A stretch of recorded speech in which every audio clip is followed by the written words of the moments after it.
दोस्तों, आज मैं उस पुस्तक के बारे में बात करने जा रहा हूं जो गली गली में बिक रही हैं।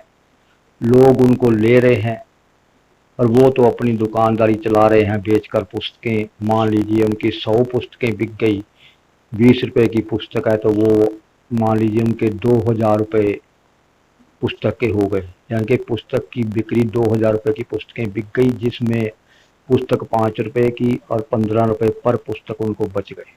यानी कि 1500 रुपये उन्होंने अपनी दिहाड़ी बना ली और दूसरा उन्होंने अपना बिजनेस बढ़ा लिया। अब बात आती है कि इस पुस्तक के जरिए क्या हो रहा है। इस पुस्तक के जरिए दो दुकानदारियां चल रही हैं।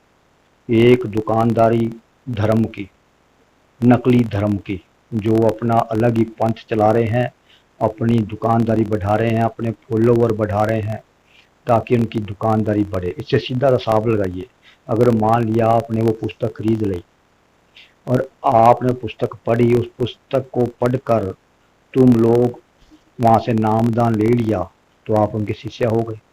तो फिर जब भी आप जा करोगे कम से कम 10 रुपये, 20 रुपये, 50 रुपये उनकी गोलक में डाला करोगे, होगी ना उनके बिजनेस में बढ़ोतरी।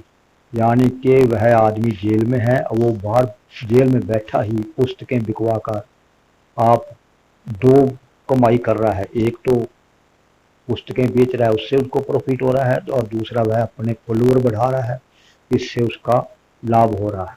दोनों तरफ से उसका लाभ है। अब बात आती है पुस्तक में है क्या। उस पुस्तक में देवी देवताओं की निंदा, और जो यह गुरु नानक देव जी के बारे में बोलते हैं कि गुरु नानक देव जी कबीर जी के शिष्य थे, यह भी गलत है। क्योंकि पुराण संगली में साफ लिखा है कि जब गुरु नानक देव जी कबीरदास को मिले, इनकी ज्ञान चर्चा हुई और कबीरदास जी सच में गुरु नानक देव जी के ज्ञान को मान गए, सही मान गए, तो उन्होंने कबीर जी ने गुरु नानक देव जी को नमस्कार किया, उसे अपना गुरु धारण कर लिया। तब से कबीरदास जी ने दाढ़ी, मूछ और पगड़ी बांधनी शुरू कर दी थी। यानी कि कबीरदास जी के जो सतगुरु थे वो थे गुरु नानक देव जी। लेकिन इस पुस्तक में, इनकी पुस्तकों में उल्टा ज्ञान दिया गया है। सबको कबीरदास के ही शिष्य बता दिया गया। कहते हैं कि द्वापर में भी कबीरदास आए, त्रेता में भी आए, फलाने में भी आए, ढिकड़े में भी आए। और ये क्यों कहते हैं? क्योंकि एक कवि शब्द है। जो कवि शब्द है वह संस्कृत का शब्द है, और कबीरदास जी मुस्लिम थे। वेदों में भी कवि शब्द है, गीता में भी कवि शब्द है। कवि का मतलब होता है सर्वज्ञ, जो सारा ज्ञान रखने वाला। जो ऋषि मुनि थे उनको कवि कहा गया था इसमें। लेकिन ये कबीरदास कवि बता रहे हैं, और कबीरदास को बताते हैं कि यह सृष्टि रचयिता है। जबकि कबीरदास जी एक संत थे जो सारी जिंदगी मुश्किल में जिए, उन्हें रोटी तक नसीब नहीं होती थी। आखिर में एक दिन उनके लड़के कमाला को चोरी तक करनी पड़ी। अगर ये नहीं पढ़ा तो कबीरदास की जीवनी पढ़ लेना, उससे आपको पता चल जाएगा।